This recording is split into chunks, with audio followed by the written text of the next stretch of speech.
Hey, YouTubers, it's your boy Domination. This is Back in the Basics. Chuck the Deuces. How we do it, Texas, baby. I get it again. The all place, always good. And welcome back. And I know y'all saw part one. This is not my country, but this is part two. But this is what I want to talk about, man. What's the three bridges? What's the three the hollow branch of when it comes to, how can I say this, system upbringing, belief. What I mean, who can control for whole entire globe, the whole entire scale. What comes to the found by a founder of ship when it comes to this world. You know what I mean?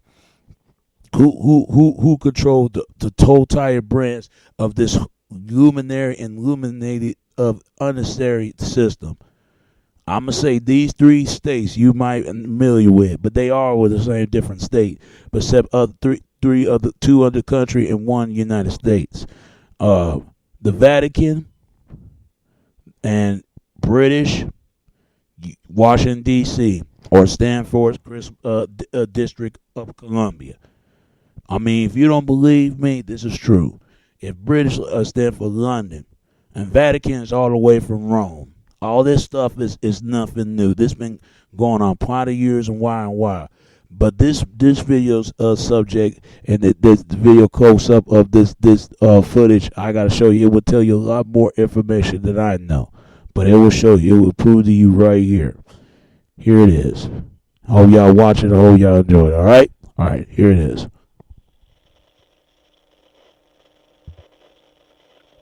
Because of the Legislative Act of February 21st, 1871, Washington, D.C. is not a state, but a jurisdiction called the District of Columbia.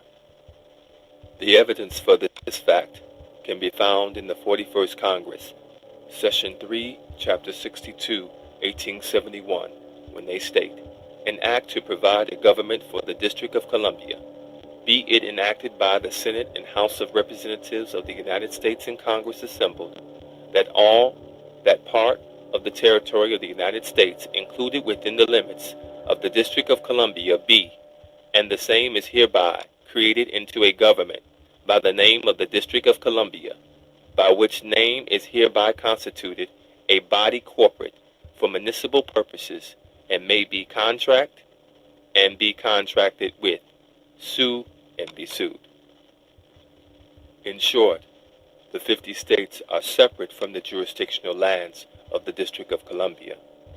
This district is a corporation called the United States of America. Contrary to what you were taught in school, the United States is not a country.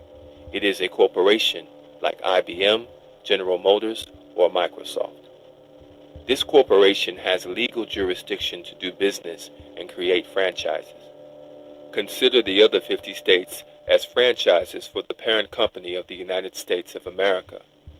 This is why we have a president and not a king or queen. Only kings or queens can rule countries. Legally, a president cannot rule over a country, but can make decisions on behalf of the king or queen. In the case of the United States, that is exactly what our president does. Second of all, we need to know and understand that he's not the president of America, so to speak. I think he's just the president of a corporation. You understand what I'm saying? So this whole president of the United States of America, no such thing. He's the president of a corporation. And in any corporation, AT&T, IBM, McDonald's, whatever. Countries don't have presidents. Corporations do. Whenever the president is being introduced, he or she may be referred to as the President of the United States. The United States of America is no different than General Motors of Detroit or Sears and Roebuck of Chicago. These descriptions are referring to companies which reside in a specific jurisdictional area. In Volume 20, Corpus Juris Secundum, 1785, it states, the United States government is a foreign corporation with respect to a state. Each of the 50 states is foreign to the other. This is why you can gamble in Las Vegas, Nevada, but not in Utah. This is also the reason why persons who commit crimes in one state and flee to another are extradited back to the state where the crime was committed. This is done because under law, the state where the crime was committed is the only state that has jurisdictional authority. Under business law, every corporation must have a president, a secretary of treasury, and so on. Our president is the President of the United States of America. He is not the President of America.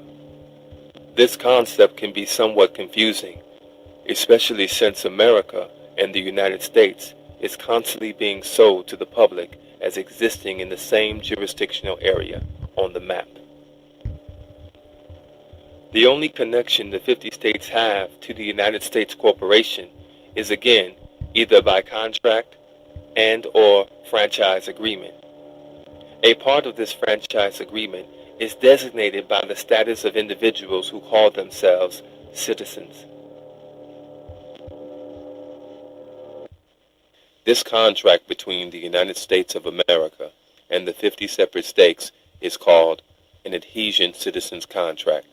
This adhesion citizens contract is known as the 14th Amendment, which was ratified on July 28, 1868. The second part of the franchise definition mentions that it allows an individual or group to carry out specific commercial activities. These activities fall into a category called interstate commerce. Article 1, Section 8, Clause 3 of the United States Constitution is known as the Commerce Clause. It states that Congress has the power to regulate commerce with foreign nations among the states and with the Indian tribes of the time. This power fell under a regulatory body called the Interstate Commerce Commission, or ICC, in 1887. Each time you sign your name or pledge an oath, you are changing your status. You may be asking, what about American citizenship? In law, when you see the words American citizen, this denotes that you are a United States citizen contracted into with the birth certificate, social security number, or through your state franchise agreement, which is the adhesion contract of the 14th Amendment. It is critical that you understand that you are not and cannot be an American. An American is a free person who has not made a contractual agreement with the United States Corporation.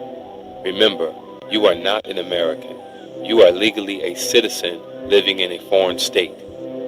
This authorization granted by the corporation called the United States of America can be tied into three main areas of contract, three of which we have mentioned.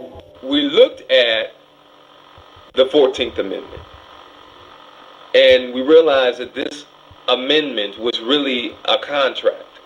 It was an adhesion contract between the United States government and the citizenry of this country.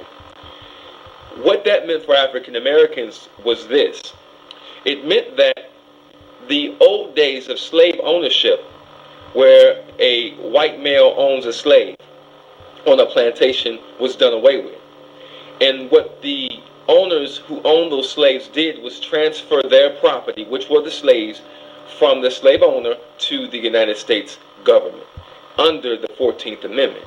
And if you recall, when you study history, you'll know that many of the southern states and those slave owners were compensated for transferring their property over to the United States government.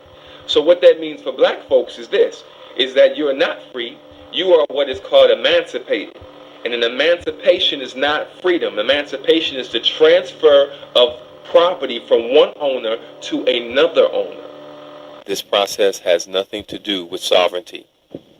A citizen of the United States Corporation or American cannot be sovereign because they do not own the land or have clear title to land. Further, these persons have not established a military to take the land or to create their own land within the continental United States.